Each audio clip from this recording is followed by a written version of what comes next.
Good morning po sa inyo mga sir, mga ma'am. Si sir po ito. Ito po may estudyante po ngayon. Si sir, pangalan sir? John Mag-Angeles po sir. Taga saan si sir? Taga Montalban po. Sino shoutout mo sir? Sa mga taga San Rafael dyan, mga pinsang ko. At sa mga family cruise, saka Angeles. Yan. Mga trabaho mo? Ay, sa tracking, Balida Tracking. Tayo dyan. Kasabihay kayo, ingat kayo lagi ha. Yan ha. Okay na, magdadrive na to. Ayan na si sir. Ito sir, mag-additional siya ng code 3. So yung code silang naman ang kanyang gagamitin. So ibig sabihin, straight track lang yung pwede niyang imaneho.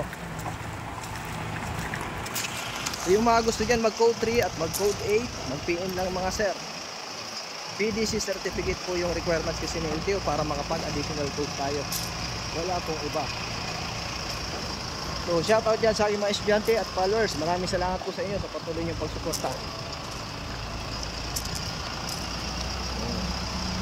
Sir, medyo sanay na din. Code na lang talaga ang kulang niya.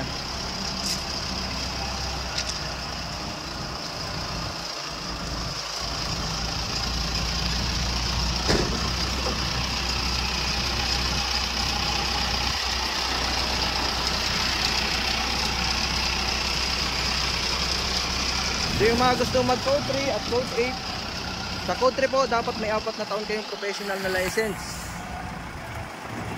Sa code 8 naman, dapat mayroon kayo at least 6 months na code 3.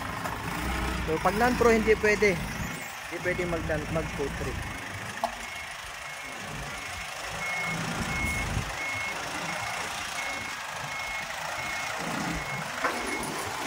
Tingnan natin sa kabila.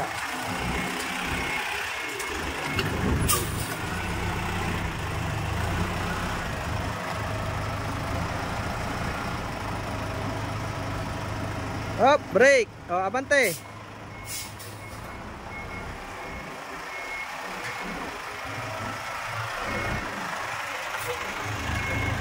Okay. Straight.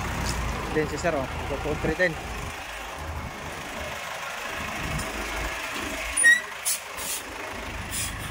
Okay, kaliwa. Sagad na.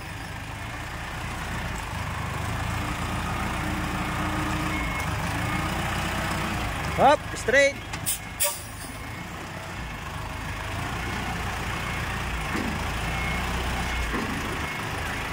Okay, kanan, sagad.